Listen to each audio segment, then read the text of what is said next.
a lot of the information in regards to healthcare on media is not by the healthcare authority in that matter. So when I produce a show, I have to make sure that I'm validated by scientific evidence. I'm very passionate about patient care, and I feel that it's our obligation as healthcare provider to make the information accessible and available.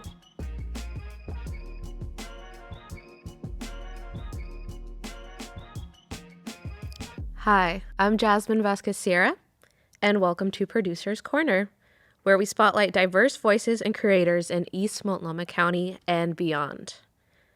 Today, I am talking to Suher Baker about her involvement with MetroEast as one of our current and most active producers. Suher has been a loyal and consistent producer of MetroEast, and while our programming involves a variety of topics from arts, education, and religious material, Suher is unique in that she creates informational content about healthcare. If you like this interview, please follow us and leave us a review where you listen to podcasts. And now, my conversation with Suher. Hi, it's Hello. Good to see you. How are you doing today? I'm doing excellent. Thank you. Awesome. My first question that I wanted to ask is if you could just tell us a little bit about yourself, where you're from and what you do. Sure. So I'm Canadian. I've lived primarily on the East Coast. My background is in dentistry. So I started at University of Pennsylvania, and then I worked with special needs patients. So I continued two residencies through Columbia University. And then I liked working with the special needs that are children. So I did University of Michigan. I got a master's degree. And then after that, I realized that many children have a lot of fear and anxiety. So even if we're doing the healthcare and trying to do dentistry, if they're nervous, they don't come back again, or they only come back when things hurt. So part of handling fearful patient is helping them go to sleep through pharmacologic management. So that's why I went for a few years after University of Michigan to UCLA to get an anesthesiology training. So after all that training, I went to Yale University and I became a faculty there, and I was the chair for Department of Dentistry for approximately 10 years. And then I came to Oregon Health and Science Universities, and I was the chair for also pediatric dentistry for a few years. And is that what you're currently doing now, or what is? No, so actually after OHSU, I got an MBA also from OHSU, and after that I worked for an information technology company known as Momentous Technologies and We Fiesta Inc. So that's my primary role there. I'm the executive director for scholarship and academic technologies, where we fund scholarships in some institutions around the world. But I also still work on research. So although I do patient, my administrative job is with Momentous Technology, I still do research that is based out of NYU for fear and anxiety in children. Wow. Yeah. You have a really extensive and impressive background. That's really good to hear. So in terms of like the content that you create here, can you tell us a little bit more about your show and like what inspired you to get started? So it's part of my journey. As I started, I liked working with vulnerable population, as in individuals that are very sick. So whether they have heart disease, they have behavior disorders, they have oncology problems. So the dilemma with a lot of these medical conditions is many patients don't realize that the mouth is the window to the illness, or the other way around. When the illness happens, your mouth suffers. So it goes both ways. So because I have these multiple backgrounds where I can speak to the illness itself and I can speak to the oral health itself, I thought it was very informative to help patients understand that a lot of the problems that may happen in the mouth are preventable only if they know about it. So, for example, if a diabetic patient knew that there are 8 conditions that are going to happen in their mouth once they have a diabetes condition, they're able to access a healthcare provider and go in and check off all these 8 conditions, see if they have them, they'll get treatment, or if they don't have them, maybe they can prevent them and preserve their oral health, their teeth, and their mouth altogether. Mm-hmm. And could you give us a little bit of a breakdown about what producing your show is like? Is there any crew involvement, or what's your schedule like?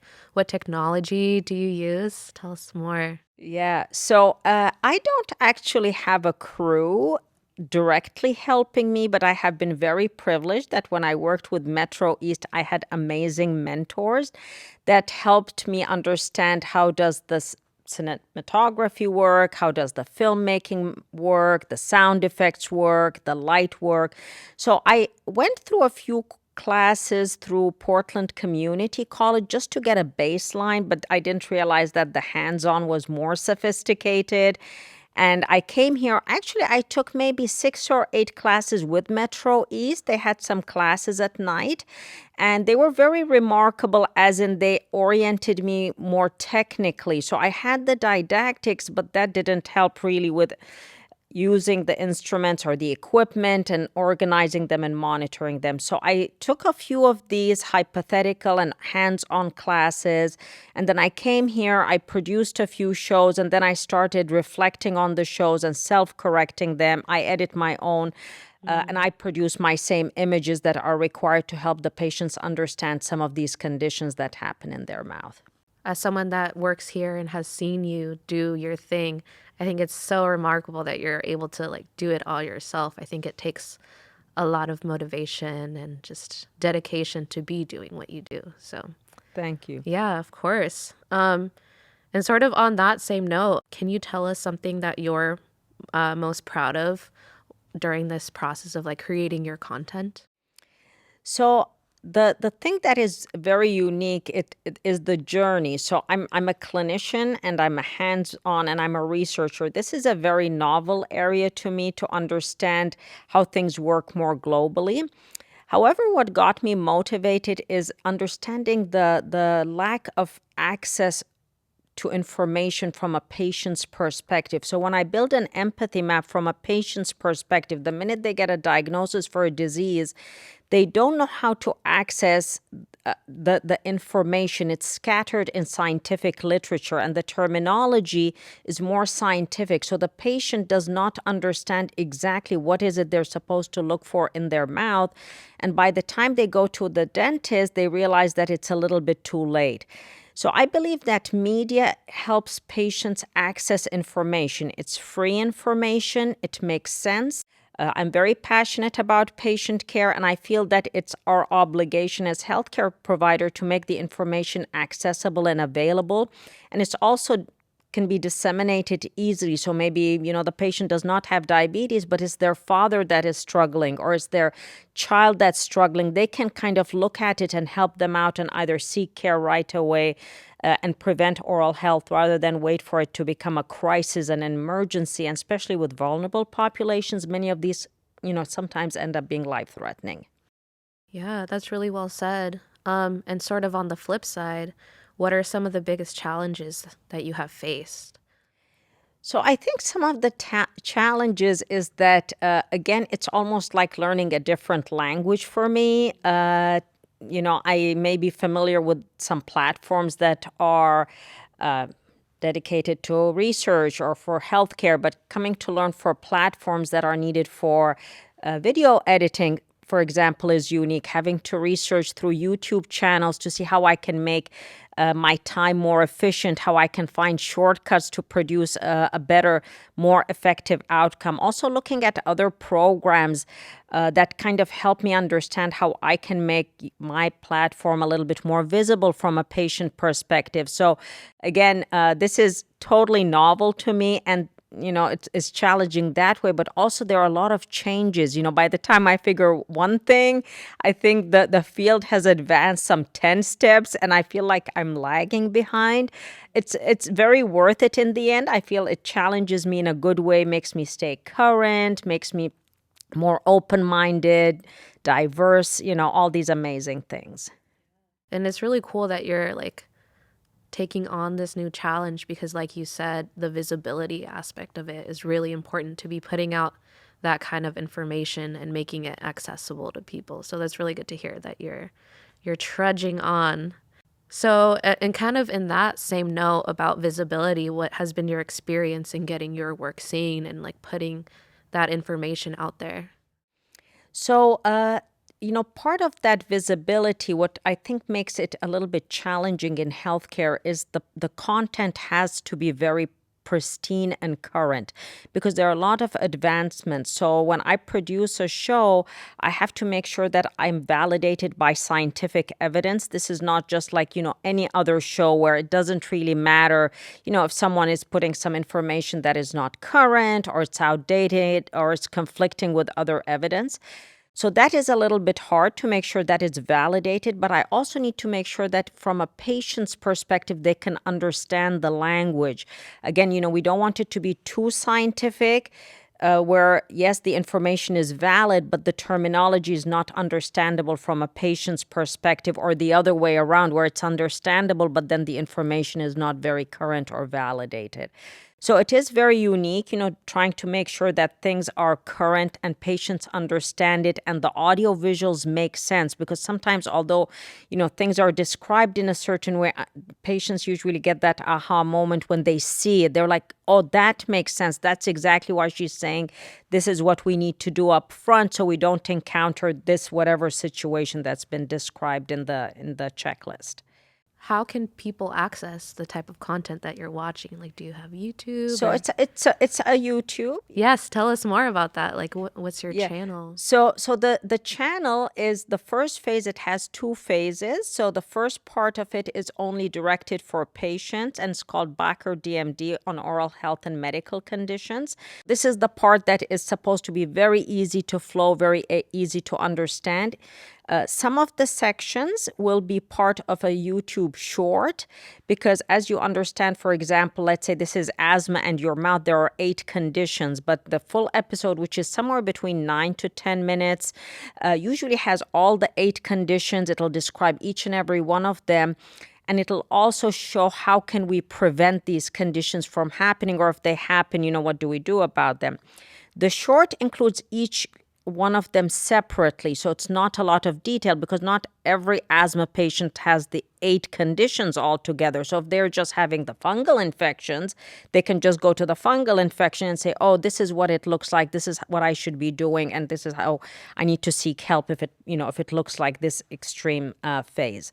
So this is what it looks like. And then the second part that I'm planning on doing is for professionals. So it'll say, if you're a dentist and you have a diabetes patient, make sure you clear these 8 conditions, and they go through a checklist, but it'll be more scientific with more, scientific terminology because that's what they understand. Yeah, so it sounds like you have sort of this channel that is geared towards patients and healthcare providers, right? Right. When I was deciding to come up with this platform, I had to look at a lot of other platforms that talk about oral health. The majority of them, I would say literally almost 99% of them talk about the technical part of dentistry. Most of these there are very limited sound effects. There are no sound effects. It's just the dentist talking and doing a procedure. There are no visuals, as in, these are different kind of implants. These are the different kinds of mouth conditions where the implants happen. It's always good to, when you're doing something, to see, just like a movie, right? You're seeing different perspective, different frames, different lenses. It's usually a single lens. And what we're trying to do here is have different lenses, different pictures, different sound effects, different music background. So it's more like you're watching like a show, and you're relating to some things. You're able to skip through the show. Like I said, if this is a 10-minute show and you only have 1 out of the 8 conditions, you can go back and look to that condition. And again, part of the show, it'll also flip, right? It'll say, if you have this one condition, go back and look at these other episodes. Yeah, totally. And it sounds like, from what I'm hearing, like using those, like the different background music, using sound effects and the visuals is definitely a part of like making that information more accessible, so patients and viewers are able to sort of, retain the information and stay more engaged. And I also like how you're talking about like mapping different things together, because if you're doing things like based on different episodes, like there is sort of like a course that people are able to take to sort of figure out what is going on with their health. So that's really cool to Right. hear that you're thinking about all of those details. In terms of like the work that you create that's centered around healthcare, is there any like want for you to see more of that in media, or like what types of media would you like to see more of now that you're sort of in this world? I think it's very important that we do produce that because a lot of the information that is being put, in regards to healthcare on media is not validated by scientific evidence. So a Mm-hmm. lot of individuals, laid back people, are putting this information. So when another viewer is looking at it, I don't know if it makes sense to them or if it's accurate. So Mm-hmm. I have this philosophy that media binds or blinds, right? So either they get into some serious information that's scientific, it's very resourceful from an authority in that matter, and then they can use it and most likely they'll be safe. But I think the majority that's out there when it comes to healthcare is not being delivered by the healthcare authority in that matter. So there's a lot of information that may not be accurate. It may be subjective. It may not meet the exact same condition because the diagnosis is not done right. And it's very interesting because, when the shows come up, they're not going through a serious diagnosis where they help patients understand this is the root cause and this is how you do it. It's just generalized information. Yeah, totally. I really like what you said about media binding or blinding people. And I think especially nowadays it's hard to like be able to have that discernment. Right? And I think, especially with like healthcare, that can be really costly to people if they're Totally. sort of just kind of listening to this information and not really thinking too critically about it. But yeah, is there like anything in specific that gravitated you towards media and this platform? Like, I'm curious to hear about the origin story of how you started the show. Like, what do you feel like inspired you to use your voice? So it's one of those things, that you work for, but you're realizing that the outcomes, are not as you thought they would be. So, for example, I've worked in healthcare for a couple decades now, and no matter how much I'm trying to explain to patients that, oral health is a preventable disease, you need to be paying attention to, two or three basic things. I can only target a few patients, the few thousands of patients that come to me. But then what about all these other millions of people? I mean, some people have no access to care even, right? So pretty much they don't even have a dentist. But, here I am saying it's preventable. But then how can they get to that prevention level that is very low cost, low risk?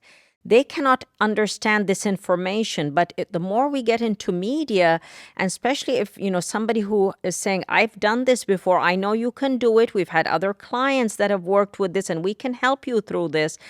They can understand it versus them getting lost, kind of going to expensive places, to faraway places, or reading things online that may not be very accurate. Yeah, totally. I think that's really well said that media has such a power to like really affect people, and especially people that don't have access to healthcare. I think it's really great that you're thinking about that on a larger scale for sure. And is there anything else that you would like to share that I haven't asked you yet? Well, I have a lot of things to share. First of all, I have to say that Metro East has been one of the inspirations for my media journey because although I've been accomplished in the healthcare setting, trying to understand and access the technology, trying to understand the mindset of how our viewers look at things. I don't think I would have been able to accomplish it had I not had these amazing mentors here that were very patient with me and very inspiring to me. So that's the first thing. And I also always like to thank my viewers who actually entrust in me, who thought that I could make a difference and advocate on their behalf so that they can keep their mouths healthy, their smiles beautiful, and preserve these teeth eternally. Thank you so much. That's really great to hear that like Metro East has been an important part of your journey. It has and it always will be. Oh, so Yeah. sweet. Well, thank you so much for Sure. talking with me. This podcast is a part of MetroEast Community Media, a nonprofit community media center located in Gresham, Oregon, that teaches the public how to create their own media. All of our podcast episodes are recorded by members of an educational cohort where participants gain hands-on production experience in our on-site studios. Get involved at www.metroeast.org. We love to have you in our filmmaking community. Thank you for listening, and we'll see you next time.